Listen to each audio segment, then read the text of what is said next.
Channel.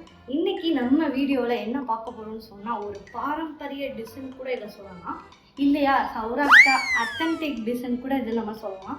So இன்னைக்கு நம்ம வீடியோவில் என்ன பார்க்க போகிறோம்னு சொல்லி பார்த்தீங்கன்னா நெய் கொலக்கட்டை தான் இன்னைக்கு நம்ம பண்ண போகிறோம். ஸோ அதுக்கு என்ன மாவு தேவைன்னா அரிசி மாவு தேவை. நான் அரிசி மாவு எப்படி ப்ரிப்பேர் பண்ணேன்னு சொன்னால், தனியாக கடையில் பச்சரிசி வாங்கி நல்லா 1 or 3 times நல்லா வாஷ் பண்ணி ஒரு காட்டன் துண்டோ இல்லை வேஷ்டிலையோ அதை போட்டு நல்லா வெயிலில் எடுத்து வச்சு காய வச்சு மில்லில் கொடுத்து அரைச்சி வாங்கின மாவு தான் இது பச்சரிசி மாவு.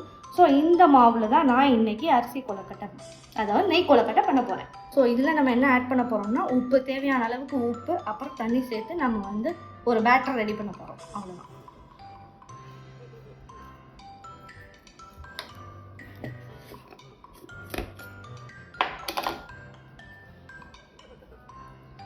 ஸோ தேவையான அளவுக்கு ஃபஸ்ட்டு நீங்கள் உப்பு போட்டுக்கோங்க. லாஸ்ட்டாக நீங்கள் உப்பு பார்த்துட்டு நீங்கள் சேர்த்துக்கலாம். உப்பு போட்டுட்டு நீங்கள் லைட்டாக ஃபஸ்ட்டு தண்ணி போடாமல் மாவை லைட்டாக நீங்கள் கிளறி விட்டுக்கோங்க. ஏன்னா அந்த உப்பு எல்லா இடத்துலையும் மிக்ஸ் ஆகும். ஸோ அதுக்காண்டி நல்லா அப்படி மிக்ஸ் பண்ணி விட்டுட்டு அடுத்து லைட்டாக வாட்டர் ஆட் பண்ணி நீங்கள் பிசைஞ்சிட்டே வரலாம்.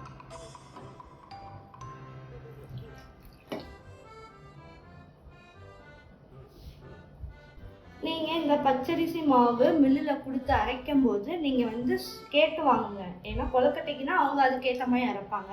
முறுக்கு அப்புறம் இந்த புட்டு இதெல்லாம் செய்யணும்னா நீங்கள் அப்படி இந்த இதுக்கெலாம் வேணும்னு சொன்னீங்கன்னா அவங்க அதுக்கேற்ற மாதிரி உங்களுக்கு அரைச்சி கொடுப்பாங்க. ஸோ உங்களுக்கு எது வேணுமோ அதை நீங்கள் மில்லில் சொல்லிட்டீங்கன்னா அவங்க அதுக்கேற்ற மாதிரி அரைச்சி கொடுப்பாங்க. இப்போ நான் பண்ணுற மாதிரி நீங்களும் பண்ணுங்கள். ஏன்னா மொத்தமாக வாட்டர் ஆட் பண்ணிங்கன்னா சம்டைம்ஸ் உங்களுக்கு ரொம்ப தண்ணி ஆயிடுச்சுன்னா அப்புறம் மாவு நீங்கள் எக்ஸஸாக போட்டுட்டே இருக்கிற மாதிரி வரும். ஸோ கொஞ்சம் கொஞ்சமாக ஆட் பண்ணி பண்ணிங்கன்னா உங்களுக்கு கரெக்டான பதம், இந்த கொலக்கட்டை செய்யும்போது பதம் கரெக்டான பதத்தில் இருந்தால் தான் உங்களுக்கு கொலக்கட்டையும் பிடிக்க வரும். நீங்கள் தண்ணியில் போட்டு எடுக்கும் போதும் நீங்கள் கரெக்டான இதில் வரும். நீங்கள் வாட்டர் எக்ஸஸாக போட்டிங்கன்னா அது தண்ணியில் நீங்கள் போட்டு வேக வைக்கும்போது தண்ணியோட தனியாக போயிடும். இப்போ நான் சொல்கிற இந்த கொலக்கட்டை ஒரு ஹெல்த் பெனிஃபிட்ஸும் இருக்குது. ஸோ இது சாதாரணமாக ஒரு ஸ்நாக்ஸ்ன்னு சொல்ல முடியாது, ஹெல்த் பெனிஃபிட்ஸும் இருக்குது. அது என்னன்றதை நான் வீடியோ எண்டில் சொல்கிறேன்.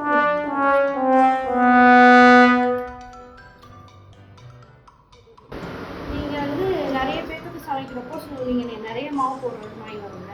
ஸோ அப்போ நீங்கள் பெரிய பாத்திரம் இருந்துச்சுன்னா நீங்கள் பெரிய பாத்திரத்தில் கலக்குங்க. என்கிட்ட பெரிய பாத்திரம் இருந்தால் ஸோ நான் சின்னத்தில் கலக்கி கொஞ்சம் கொஞ்சமாக மிக்ஸ் பண்ணி இதை தனியாக எடுத்து வச்சுட்டு லாஸ்ட்டாக போட்டு மொத்தமாக மிக்ஸ் பண்ணும்போது கொஞ்சம் ஈஸியாக இருக்கும்.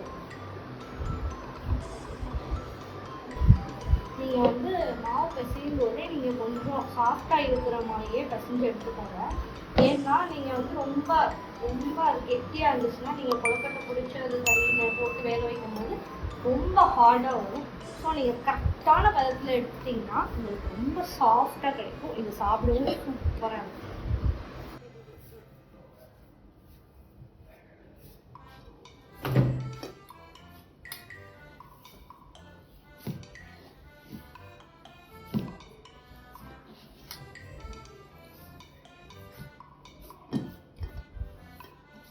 ஸோ இப்போ மாவு கரெக்டான பதத்துக்கு பிசைஞ்சு எடுத்தாச்சு. ஸோ இதை நம்ம இப்போ கொலக்கட்டை பிடிக்க போகிறோம்.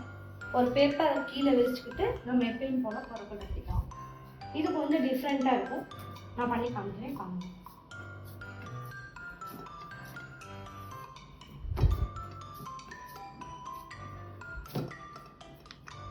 வீட்டில் நியூஸ் பேப்பர் இருந்தாலும் ஓகே, இல்லை கனமான இந்த மாதிரி கேலண்டர் பேப்பர் இருந்தாலும் ஓகே, எதுனாலும் உங்கள் எடுத்துக்கோங்க.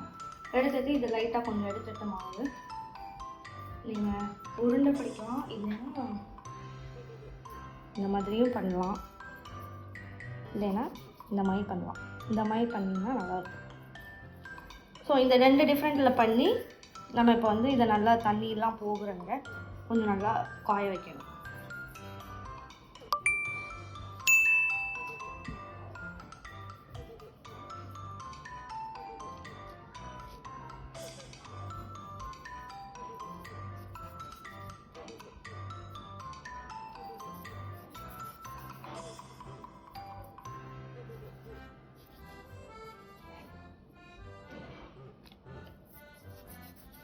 இந்த மாதிரி நம்ம கொழுக்கட்டை உருட்டிட்டு இருக்கும்போது ஸோ மிச்சம் இருக்கிற மாவு வந்து நீங்கள் வந்து காற்றுல விடாமல் ஸோ ஒரு நல்லா ஒயிட் துணி போட்டு நல்லா கொஞ்சம் க்ளோஸ் பண்ணி வச்சிங்கன்னா அது ஈரமாகவும் இருக்கும்.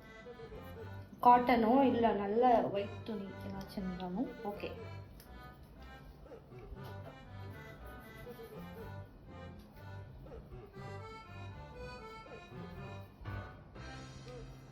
கொழுக்கட்டை பார்க்க நல்லாயிருக்கும், சாப்பிட நல்லாயிருக்கும், ஆனால் வேலை மட்டும் கொஞ்சம் ஜாஸ்தியாகும். அதனால் இதை நிறைய பேர் வந்து என்ன பண்ணுவாங்கன்னா சோம்பேறித்தனம் பட்டு சாப்பிடுவாங்க, செய்யவும் மாட்டாங்க, சாப்பிடவும் மாட்டாங்க.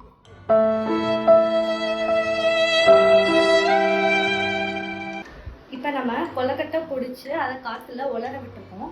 ஸோ சைட் பை சைட் நம்ம என்ன பண்ணணும்னா நான் நிறைய குவான்டிட்டி பண்ணுறதுனால ஸோ ரெண்டு பாத்திரத்தில் நான் தண்ணி வந்து இப்போ சூடுபடுத்த போகிறேன். இந்த தண்ணி நல்லா கொதிச்சு வந்தோடனே அந்த பிடிச்சி வச்ச கொழுக்கட்டை எல்லாமே நல்லா உலர விட்டு இதில் ஒன்று ஒன்றா போடணும். ஸோ இப்போ நம்ம தண்ணி வந்து அது நல்லா கொதிக்கணும். நல்லா ஒரு 100 டிகிரி செல்சியஸ்க்கு தகதக்கான்னு கொதிக்கும் போது நம்ம வந்து உலர விட்ட அந்த கொழுக்கட்டை எல்லாமே ஒன்று ஒன்றா போடணும். ஸோ ஒரு 20 குவான்டிட்டி போட்டுட்டு ஒரு 5 மினிட்ஸ் வெயிட் பண்ணிவிட்டு திரும்ப நீங்கள் என்ன ஒரு 20 போடணும். ஏன்னா நீங்கள் அடுத்தடுத்து போடும்போது என்ன ஆகும்னா அதில் கொஞ்சம் லைட்டாக ஈரம் இருக்கும்ல, ஸோ அது என்ன ஆகும்னா மெர்ஜ் ஆகி இந்த தண்ணியிலே அப்படியே எல்லாமே ஒட்டிக்கும். ஸோ நம்ம என்ன பண்ணணும்னா கொஞ்சம் கொஞ்சமாக தான் போடணும். அது நான் போடும்போது திரும்ப சொல்கிறேன். ஸோ தண்ணி சீக்கிரம் கொதிக்கணும்னா ஏதாச்சும் வச்சு மூடி அதனால் நான் கட்ட வச்சு மூடிடுறேன். அப்போ தான் நீங்கள் சீக்கிரம் வந்து அந்த ஆவியெல்லாம் வெளியே போகாமல் உள்ளே சீக்கிரம் வந்து பபிள்ஸ் பண்ண ஆரம்பிக்கும். தண்ணி நல்லா கொதிச்சிருச்சு. ஸோ இப்போ நம்ம 1 by 1 ஆட் பண்ண போகிறோம்.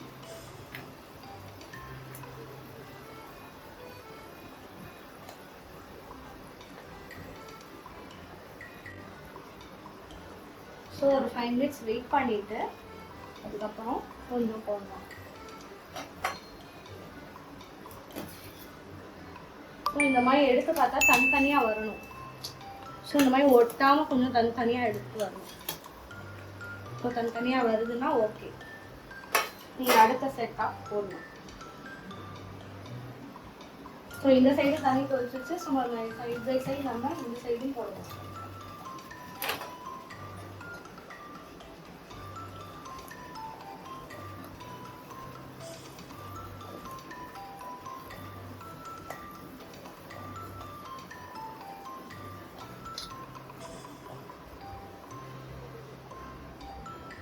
ஸோ இது நல்லா குக் ஆகிடுச்சு. ஸோ ஒன்று எடுத்து நீங்கள் உடைச்சி பார்க்கும்போது இந்த மாதிரி நல்லா கட் ஆகி வரணும். ஸோ இதை வந்து நல்லா நம்ம வடிகட்டணும்.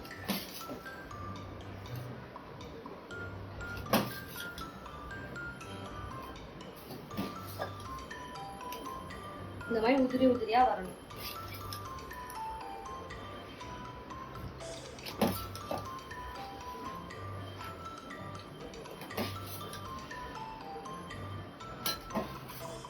இப்போ நம்ம வேக வச்சு இதை தனியாக எடுத்து வச்சுட்டு ஒரு பேனில் கீ ஊற்றணும். ஸோ நீங்கள் குவான்டிட்டி பொறுத்து கீ ஊற்றிக்கோங்க. ஸோ நான் ஒரு 5 ஸ்பூன் கிட்ட பண்ணுறேன். 7 ஸ்பூன் ஊற்றிருக்கேன். ஸோ ஜீரகமும் கருவேப்பிலை போட்டு தாளிச்சா முடியும்.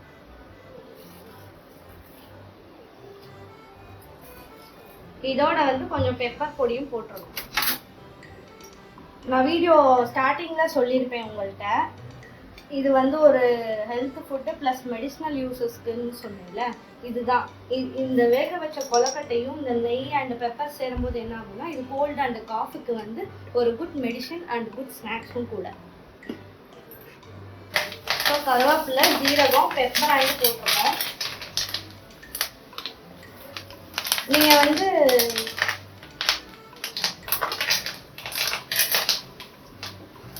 இந்த மழை காலத்தில் பிள்ளைங்களுக்கு வந்து இந்த மாதிரி கொடுத்தா ஒரு குட் ஸ்நாக்ஸ். நீங்கள் மெடிசின் அது இதுன்னு கொடுக்குறதுக்கு இந்த மாதிரி ஹெல்த் ஃபுட்டு ப்ளஸ் அவங்களுக்கும் சாப்பிட்ட மாதிரியே இருக்குல்ல. ஸோ இந்த மாதிரி செஞ்சு கொடுக்கணும் உங்கள் பிள்ளைங்களுக்கு.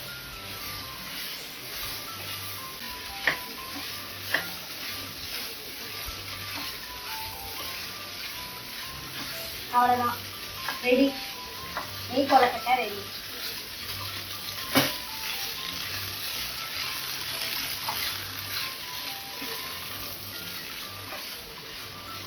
நான் சொன்ன நெய் கொலக்கட்டை இது உங்களுக்காக. இதே மாதிரி நீங்களும் செஞ்சு உங்களுக்கு எப்படி வந்துச்சுன்னு சொல்லி கமெண்ட்ஸில் சொல்லுங்கள். இந்த வீடியோ உங்களுக்கு பிடிச்சிருந்துச்சுன்னா லைக் பண்ணுங்கள், ஷேர் பண்ணுங்கள், கமெண்ட் பண்ணுங்கள் அண்ட் சப்ஸ்கிரைப் பண்ணுங்கள். நாளைக்கு நான் உங்களோட நல்ல ரெசிபியோட சந்திக்கிறேன். Until then, bye from Soundarya.